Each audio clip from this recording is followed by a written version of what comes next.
देता हूँ, शुभकामनाएं व्यक्त करता हूँ। यहाँ उपस्थित सभी मेरे अधिकारीगण, सभी संघ के प्रतिनिधिगण, यहाँ की महिला कर्मी, अधिकारी, मेरे सभी कर्मचारी, डिपार्टमेंटल सिक्योरिटी के सभी बल, सीआईएसएफ के सभी बल तथा प्रेस और मीडिया से आए हुए सभी बंधुगण एवं समस्त वो व्यक्ति जो यहाँ मौजूद हैं, सबों को मैं शुभकामनाएं देता हूँ। जैसा सब आप सभी जानते हैं कि भारत जब स्वतंत्र हुआ था तो हम लोग कितना खुश थे, इसका इजहार उस समय के लोगों ने किया था और उस स्वतंत्रता को अक्षुण्ण रखने के लिए आज हम लोग सभी यहाँ मौजूद हैं। इस झंडे के नीचे हम लोग स्वतंत्र रूप से इसको फहरा भी रहे हैं और हम लोग कुछ बोल भी पा रहे हैं और इतनी स्वतंत्रता प्राप्त हुई है, ये हमारे कुछ बलिदानियों ने अपना बलिदान दे के किया है। आप लोग जानते होंगे, आपके खुदीराम बोस थे, आपके हमारे राम प्रसाद बिस्मिल जी थे। राम प्रसाद बिस्मिल जी को जब उनको फांसी की सजा दी जा रही थी तो उस समय गोरखपुर जेल से उन्होंने अपने माता को एक पत्र लिखा था। पत्र में उन्होंने कहा था कि माँ, जिस दिन तुम्हें ये पत्र मिलेगा उसके सुबह में फांसी के तख्ते पर लटका दिया जाऊंगा, लेकिन तुम याद रखना माँ, तुम रोना मत, नहीं तो लोग बोलेंगे कि देखो राम प्रसाद बिस्मिल की माँ जा रही है और रो रही है और पूरे राष्ट्र पर इसका प्रतिकूल प्रभाव पड़ेगा, इसलिए तुम कभी रोना मत। मुझे ये खेद है कि मैंने तुम्हारे गर्भ से जन्म लिया लेकिन तुम्हारी सेवा नहीं कर सका, इसका मुझे मलाल रहेगा। लेकिन मैं वादा करता हूँ, प्रण लेता हूँ कि भगवान से प्रार्थना करता हूँ कि मुझे पुनः जन्म दें और तुम्हारे गर्भ से दें ताकि मैं तुम्हारी सेवा कर सकूँ। और आज जो मैं जा रहा हूँ फांसी के तख्ते पे जो लटक जाऊँगा, वो माताओं की माता, धरती माता की सेवार्थ के लिए मैं जा रहा हूँ। इसलिए तुम कभी दुखी मत होना और तुम इसको स्वीकार करना। तब जब ये बातें उनके माँ तक पहुँची और उन्होंने पढ़ा, देखा, तो वो चले गए जेल के उस द्वार पे जहाँ उनके सबको देना था। जैसे वहाँ गई, फांसी के तख्ते से उतारा गया, उनका सब, उन पार्थिव शरीर जो था उनके माँ को दिया गया। माँ बहुत ही हट्टी कट्टी चौड़ी थी, बहुत मजबूत थी। अपने पुत्र के शव को अपने कंधे पे लेकर चली गई और एक चौराहे पे जाके लिटा दिए तिरंगे पे और कहा, माँ, ये लोगों से उन्होंने अपील किया कि अगर तुम लोगों में जज्बा है और देशभक्ति की भावना है तो आज मेरा बेटा चला गया देश की रक्षा के लिए, अगर तुम में ताकत है तो तुम भी इस तरह करके दिखाओ। इतना बोलना था कि एक राम प्रसाद बिस्मिल का 1000 राम प्रसाद बिस्मिल पैदा हो गए थे उस समय। तो ये जज्बा होना चाहिए हम लोगों में सब में, क्योंकि उन्होंने अपना त्याग दिया, अपना जान की बाजी दे दी और उसके बाद फिर इस देश को स्वतंत्र किए। तो इस स्वतंत्र को, देश को अक्षुण्ण रखना हम सबों की सामूहिक जिम्मेदारी है। इसलिए हम आप सबों से अपील करेंगे कि इसको बचा के रखें हम लोग, क्योंकि जब हम स्वतंत्र हुए तो दो चीज़ें आती है, एक राष्ट्रीयता और दूसरा देशभक्ति। अगर आप राष्ट्रीयता आप में है, इसका मतलब है कि आप भारतीयता आप में है और भारत के वासी हैं। और जब भारत के वासी हैं तो आपको ये देखना होगा कि भारत स्वतंत्र रहे और उसकी रक्षा करना हमारी सामूहिक जिम्मेदारी होनी चाहिए। और दूसरे, हमारी देशभक्ति, अगर देशभक्ति है तो देश को जाने नहीं देंगे, क्योंकि हमारे सैनिक जो हमारे बॉर्डर पे रहते हैं वो जब जाते हैं वो बोल के जाते हैं कि मैं जा रहा हूँ युद्ध भूमि में, लौटूंगा अवश्य, लेकिन लौटूंगा चाहे तो झंडा लहरा के लौटूंगा या झंडे के तिरंगे में लिपट के लौटूंगा, लेकिन लौटूंगा जरूर। सोचिए, राष्ट्र की रक्षा के लिए वो इस तरह से त्याग कर सकता है, तो क्या हम लोग सभी व्यक्ति त्याग नहीं कर सकते हैं? त्याग करने का अलग अलग तरीका होता है। कोई राष्ट्र की रक्षा के लिए त्याग करता है, कोई राष्ट्र की प्रगति के लिए त्याग करता है, कोई राष्ट्र को आगे बढ़ाने के लिए त्याग करता है। त्याग का अलग अलग रूप है।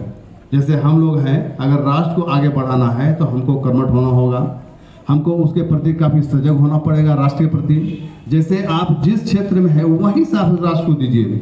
जैसे हम लोग कोल इंडस्ट्री में हैं, कोल इंडस्ट्री को हम लोग जो भी कुछ उत्पादन करते हैं ये हम लोग राष्ट्र के लिए करते हैं, ना कि व्यक्ति के लिए करते हैं। और आप जानते होंगे कि जीडीपी में भारत का जीडीपी में हमारे कुल इंडस्ट्री का जो योगदान है वो 2.5% है।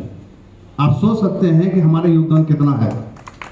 पूरे भारत में 100% जीडीपी में उसमें 2.5% केवल हम लोग कोयले का है।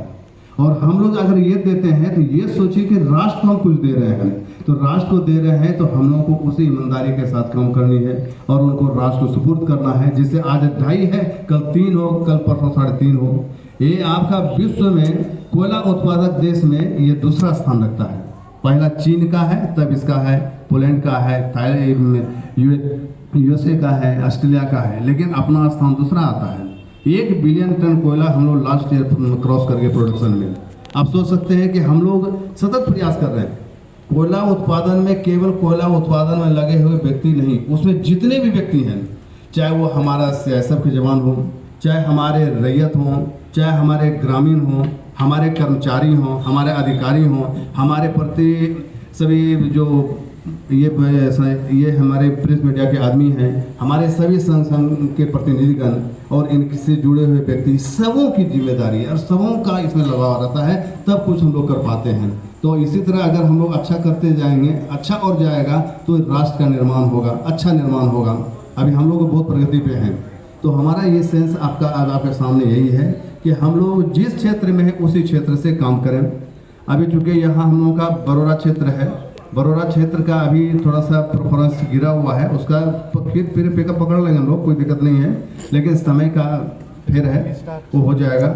जैसे हम लोगों को 36,70,000 प्रोडक्शन करना है, लेकिन अभी तक हम लोग मात्र 6,72,000 कर पाए हैं और इसको हम लोग को और करना है। डिस्पैच हम लोगों ने 9,84,000 किया है, ये अधिक किए हैं, लेकिन उत्पादन के क्षेत्र में हम लोग को ध्यान देना है। जिस तरह की बरोरा क्षेत्र का हमारे बीसीसीएल के मानचित्र में स्थान है और हम चाहते हैं जिस तरह एरिया 1 है, ये उस क्षेत्र में ही उत्पादन, उत्पादकता और डिस्पैच के क्षेत्र में भी ये नंबर 1 रहे और बीसीसीएल के मानचित्र पर पहला रूप में अंकित हो जाए। और ये हम लोग तभी कर सकेंगे जब हम लोग सब मिलकर एक रहेंगे, सब मिलकर एक रहेंगे। हमको किसी से कहीं से कोई शिकवा शिकायत नहीं है, सब व्यक्ति मतलब दिल खोल के करता है, लेकिन परिस्थितियां कुछ ऐसी हो जाती है जो कि हम लोग थोड़ा सा विवश हो जाते हैं, लेकिन उससे भी हम लोग उभरेंगे। सब दिन पतझड़ ही नहीं रहता है, बसंत भी आता है। इस बात को लेकर हम चलते हैं, इसलिए वो पतझड़ खत्म होने वाला है और बसंत आने वाला है और उसमें हम लोग रंगारंग कार्यक्रम भी करेंगे और आप सबों की मदद से होगा। कोई व्यक्तिगत रूप से कोई कार्य नहीं करता। जब भी हम बात करते हैं, हम टीम की बात करते हैं, चाहे हमारा एक्सकेवेशन हो, हमारा माइनिंग हो, हमारा ENM हो, सिविल हो, पर्सनल हो, IT हो, ये जो भी है सबके मिलन से होता है। तब हम लोग कहते हैं माइनिंग इंडस्ट्री। अगर कोई बोलते हैं माइनिंग है, माइनिंग पर्सन है, ये बोलना हम लोग की भूल है। हम लोग को माइनिंग इंडस्ट्री में जितने व्यक्ति काम करते हैं सब है, क्योंकि आप भी उसमें शामिल हैं, हमारे डिपार्टमेंट सिक्योरिटी वाले भी हैं, सीआईएसएफ के जवान हैं, हर जगह हर पल जहाँ कोई दिक्कत होती है इनको तुरंत बोलता हूँ वो मौजूद रहते हैं। इसलिए जितने व्यक्ति हमारे रैयत का भी है, वो जमीन नहीं देंगे हम उत्पादन नहीं कर पाएंगे।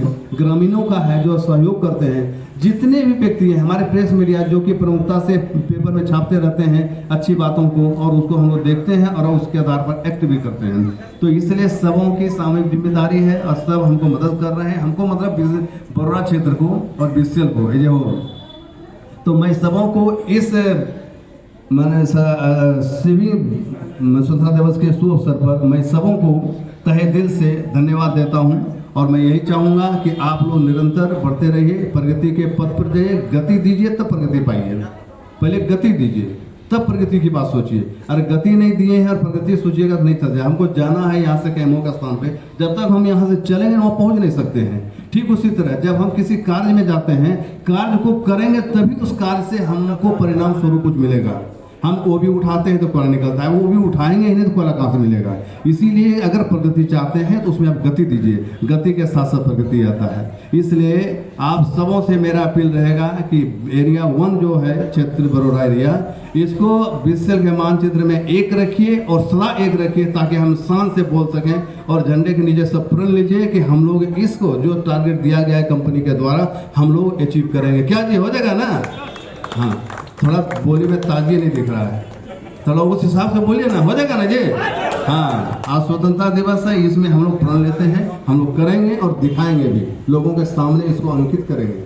ठीक है, इसी के साथ सब पुनः सबों को हार्दिक बधाई देता हूँ, शुभकामनाएं देता हूँ। आप लोग निरंतर सब परिवार के साथ स्वस्थ रहिए, स्वच्छ रहिए और गति देकर प्रगति को प्राप्त करते हुए आगे बढ़िए। धन्यवाद।